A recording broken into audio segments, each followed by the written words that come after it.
Hey guys, what's going on? It's your old buddy Tim back with my old buddy Thom. It's the Thom and Tim Show. Or the Tim and Thom Show. Tim, either way. Whichever. Yeah. You know, if you go alphabetically, the TH. Does in come Thom. before the TI. Hey, hope you're having a fantastic day. Welcome to the Entrepreneur Code video cast. This is the show where we help you crack the code for entrepreneurial success. So like cracking an egg? Some days it sure feels like it, doesn't it? Speaking of feels like it, winter is here. It's cold as... It's cold. Fill in the blank. I actually heard today that there's some studies been done that due to low solar activity, they can predict that this will be a very cold winter. A very cold winter. Yes, and that the almanac says it will be teeth-chattering winter. That's even if they're in the it. glass. Well, you know, it is weather extreme. I mean, if you look at every morning in the news, there's either fires, floods, tornadoes, hurricanes. I mean, Mother Nature is not happy with us. It's not nice to fool Mother Nature. Did you ever read the book The Road by Cormac McCarthy? There was a movie. I know you don't read unless there are pictures, but it was a futuristic, apocalyptic book, but it was about the world had literally caught fire and burned up. Wow. Okay. And that's kind of what that video you see coming out of California today. Yeah. Scary stuff. It is. Yeah. Has nothing to do with what we're talking about, but maybe it's just a little scary bit. stuff. Let me show you how we can get there. Let's transition. Watch this. It's not nice to fool with Mother Nature. Boy, that's an old slogan. What was that for? Chiffon spread. Was it? Yeah. Some kind of butter. I knew a dancer named Chiffon. Go ahead. Anyway, it's a marketing tagline that you and I both remember. Even though it was probably, 40 years ago? Black and white TV. Yeah, it's not nice to fool with Mother Nature. Right. Why do you bring that up? So we can talk about marketing. Our favorite subject, marketing. It's once on the list. Yeah. We'll say it's on. We've already covered the weather. What else are we going to do? Well, I thought it would be interesting to talk about our new baseball team. The Trash Pandas. Trash Pandas. Yeah. Are we talking about the team or the name specifically? Well, let's talk about the name specifically. Okay. Now, first of all, let me ask, did you know what a trash panda was before this name? I had no idea that Trash Panda was a slang for raccoon. I did not either. I think someone made that up. Well, so apparently it's all the rage on Reddit. Calling them trash pandas. So there's actually a Reddit thread on raccoons. Calling them trash pandas. And you guys got to get a life, man. You've got way too much time. Okay, so go ahead. So, for those of you that don't know the story, the new minor league team coming to town, they had a naming contest. They came up with 6 or 7 names, put them out, let people vote on them, and the one that won was not my favorite, Thunder Sharks. It was Trash Pandas. And if you think Thunder Sharks have nothing to do with North Alabama, you're correct. Right. But, Trash Pandas, I guess there are some raccoons around. But there are more raccoons in North Alabama than there are sharks. Well, that's true. Well, I'll give them that much. So, if nothing else, it has people talking about the name. Which is probably the point. It is. And I do a weekly radio show. You do? A couple of weeks ago, I was doing the radio show, and at the bottom of the hour, we have news, national news. Mm-hmm. And I just had it in my ear, was listening to it, talking, chit-chatting with the guest. And I heard a story on the national news about the Trash Pandas. And they were making fun of the name. The national news was making fun of the name? Well, I'm going to turn this up. I don't know about making fun of it as much as observing. Well, here's my thing, and I kind of talked about this before because we know the folks, involved with ownership. You know them, I know them. Mm-hmm. I think what they've done is they have picked a name that they know will be controversial and silly, and But I told my partner Zach this, who's really excited about the team coming to town. The guy who came up with Trash Pandas, when the name was picked, he had to go, wait, what? Really? I was kidding. I just made that up. So let's talk about the name is silly, but is it a brilliant marketing move calling the baseball team something that they know is going to get press? And I mean, no, all attention is good attention, I think. Yeah, it's getting national press. Right, So, and we're talking about it, and we've got an audience of tens. Yeah. Hi, Mom. Hi, Mom. Yeah, so I think, I mean, that's a really good point. I mean, we've seen and talked about these commercials where you remember the commercial, but you don't remember the product. Mm-hmm. And I feel like there's a little bit of that going on, although it's kind of hard to forget the product in this particular case. But, you know, where the ad copy is more memorable than the product. Mm-hmm. But aren't a lot of minor league teams, don't they have silly names just because it helps promote the team? Of course. And that, I mean... The Atlanta Braves are not going to change their name to the Trash Pandas, but... No, and the team that was here... Stars. The Stars, when they were here, a relevant name to the community, is now... wherever they are, they're the Shuckers. The Shuckers? Yeah, like oyster shuckers. Oh, so they're like probably Mobile or the Bay? Or... Yeah. Well, that's relevant to the area, like with Thunder Sharks. Yeah. What did Thunder Sharks have to do with North Alabama? Well, Thunder, because it... Well, hell, you got thunder everywhere, Tom, for Christ's sake. That's not a phenomenon that is unique. But what is this? Is it like Nothing. The Sharknado thing? Yeah, that's where it came from. Because Sharknado, the Sharknado movie was big when they started. I think that sometimes I think I'm too logical thinking to be in marketing. It kind of shocks me that I am. A lot of people agree with you. I know. So they're thinking maybe, and we should have pulled up the list of the 5 or 6 finalists, but there was Thunder Sharks, and they were all relatively silly. Yeah. But then you have those folks like my wife. My wife is like, oh, for Christ's sake, don't name it Rocket anything. Right. We have beat I'm kind of tired of the space Rocket City. We've beaten that to death. Well, and so that's fair enough. I mean, I'm all for something new, and I'm. Trash Pandas is cute. Yeah, we can do it. But their logo looked like something they got done on Fiverr. Yeah. Yeah. And, not good. You know, the initials that are going on the jersey are TP.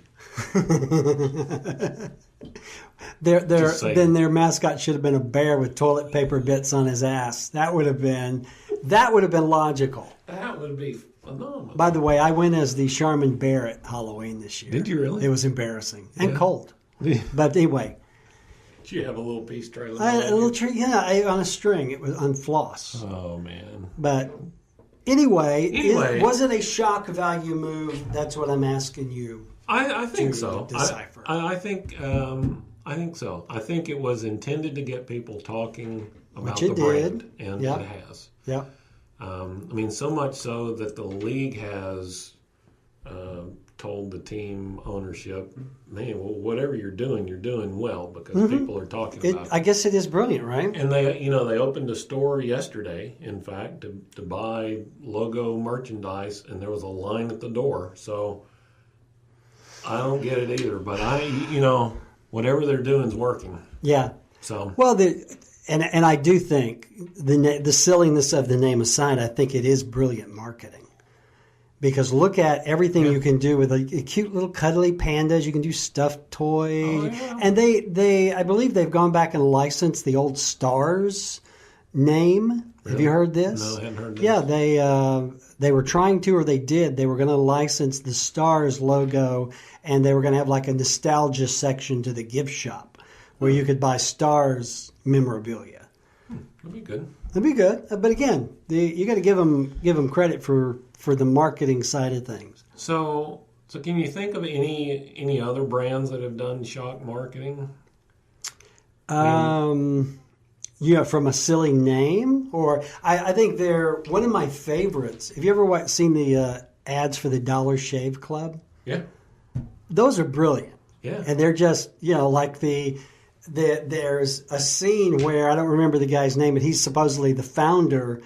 He's talking about putting Americans to work, and he's like in a forklift or something, and he picks up this Mexican gentleman, and there's all these little subtleties there, but I don't know if it's shock, but it's memorable. It is, and there's a one of those buy online mattress brands, purple, and with the egg. With the egg. My daughter is like, I'm going to get one of those, and I'm like, how often do you fall asleep with eggs? That just doesn't make sense. But so, their spokesperson is dressed up like an adult Goldilocks, and they do the glass on top of the egg, on top of the mattress, and the egg doesn't break. And it's memorable. Yeah.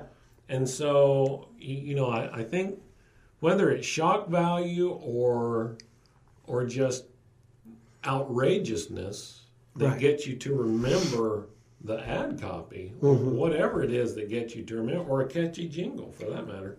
Yeah. All of those things serve to keep you and your brand top of mind in your target market. Right.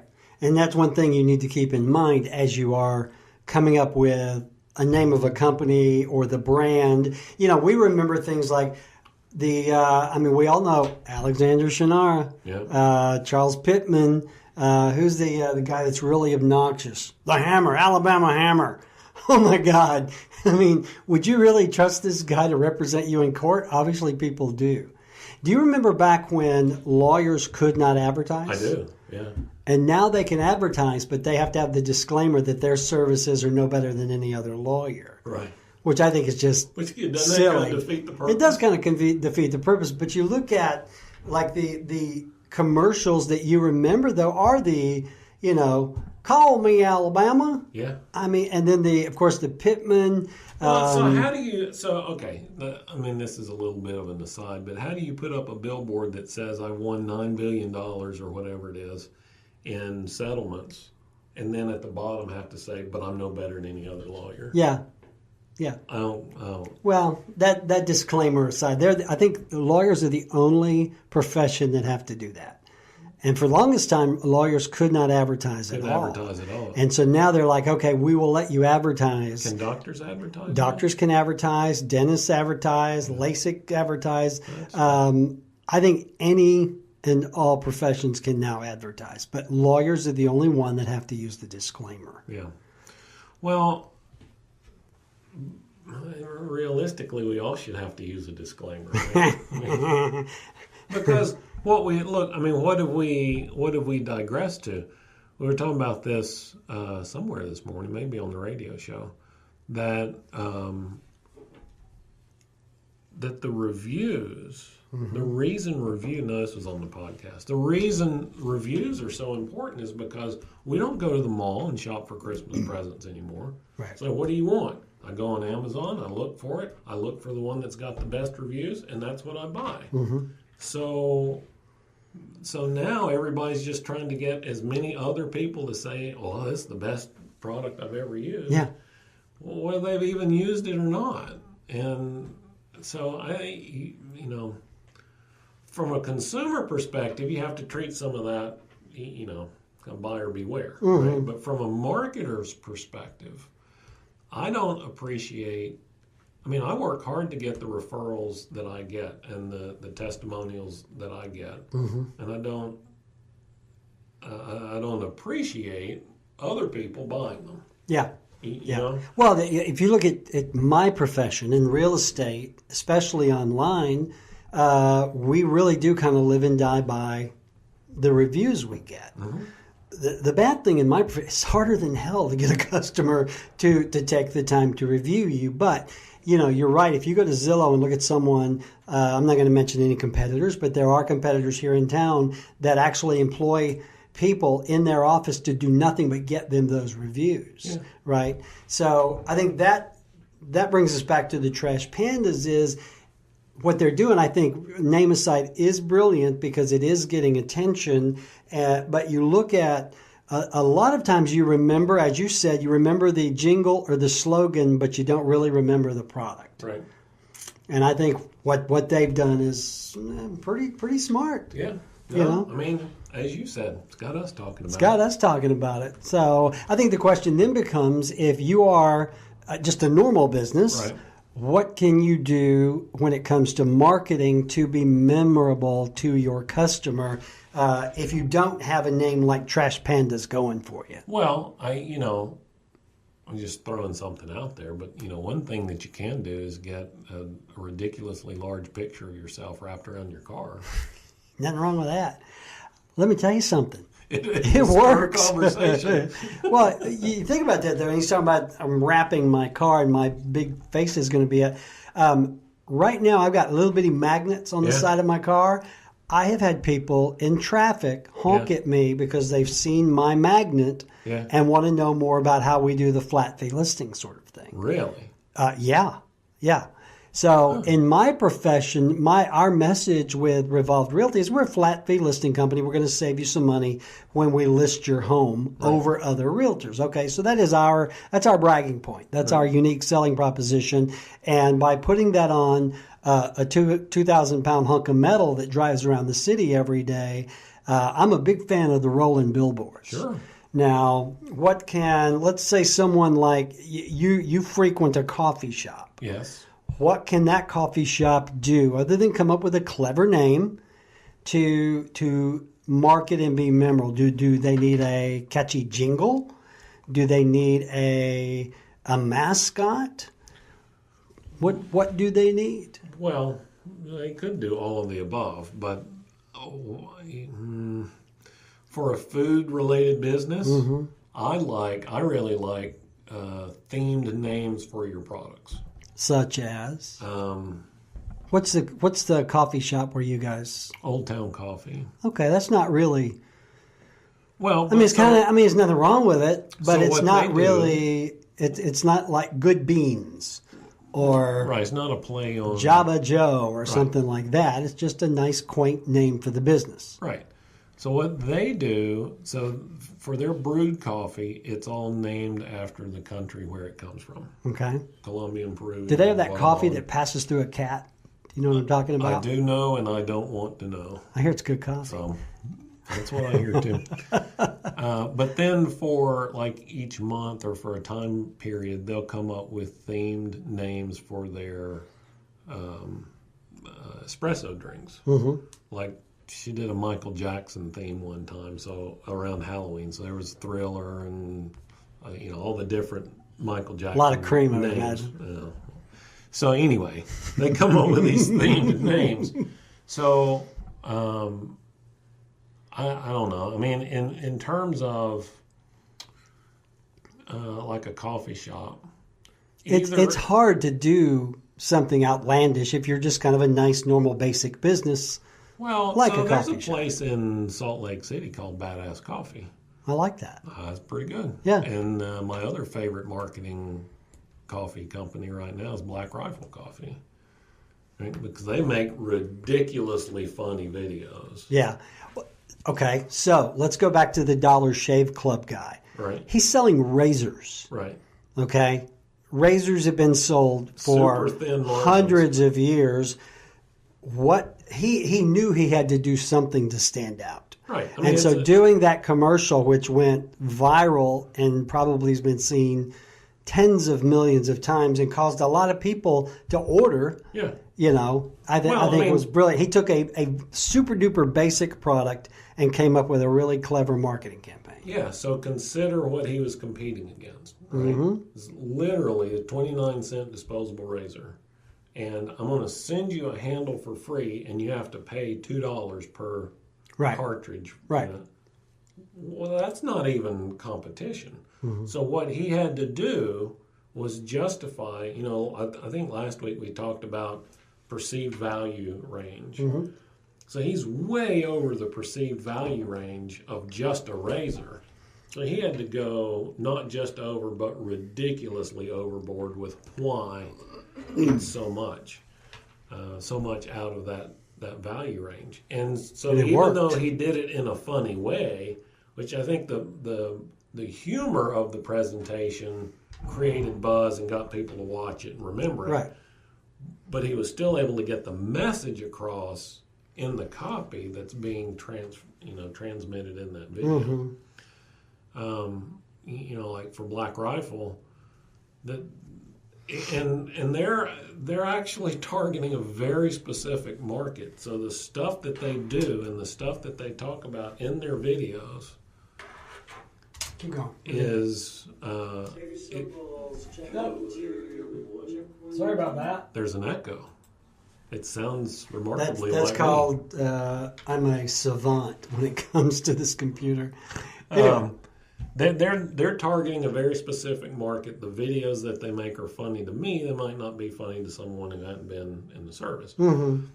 But man, are you talking about building a loyal fan base off of those things? Yeah. And I was a big fan of the videos a long time before I was a fan of the coffee. Yeah.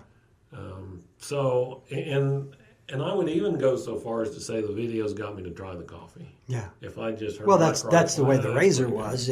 People loved the commercial. They laughed at it and they ordered cheap razors. Right. And it's $1. I mean, It's $1. You know, what are you gonna do? Right. So if I'm just a run of the mill everyday business, which I am, I'm a realtor for Pete's sake. Yeah. You know, how do I stand out above the crowd? There are 3,000 plus realtors in Madison County alone. But how many of them are making videos while they're driving around? Probably not many, which is why I do that. Right. You know, I don't make all those videos because I think it's fun and cute. They're out there, they're funny, but they all do have a good message. So that's what I do, like what we're doing here. Yeah. How many realtors and entrepreneurs and coaches do this sort of thing to get the word out about what they do? Exactly none. I Right. mean, and I don't know exactly. I've got a pretty good idea Mm-hmm. how many coaches there are in this market. Mm-hmm.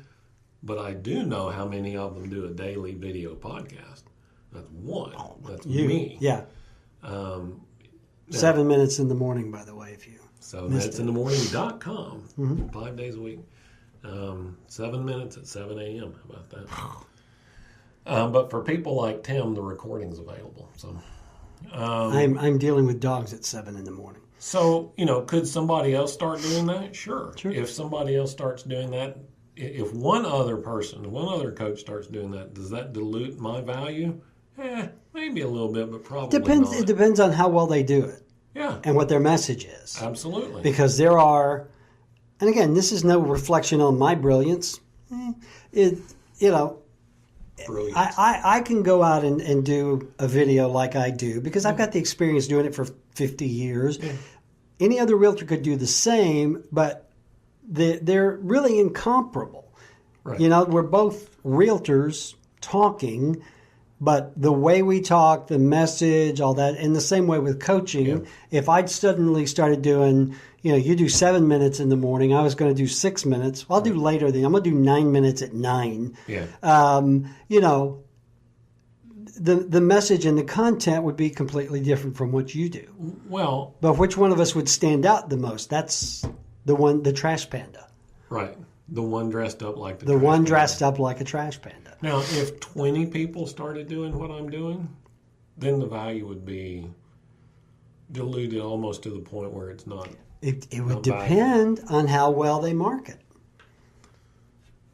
If there were 20 coaches doing a video apiece, the one that would be the most memorable would be the one that had the ability to execute the marketing side of things. Well, and I agree with that. So your point is spot on. Then the one doing it in the Trash Panda outfit is I think my new thing is Trash Panda mode. Because maybe I will get me one of those shirts. I'm telling you might want to. Or just wrap some TP around my head, or that could be kind of cool. Yeah. That would stand out. Yeah. So I guess and we're going to cut it here in just a minute, but the basis or the bottom line of all of this is we're in a hyper competitive world. You need to do creative marketing things to stand out. And regardless of how silly the name is, Trash Pandas has got a ton of attention. It's created what you want for your business, which is buzz. You want people talking about you. Yeah. And even all press is good press.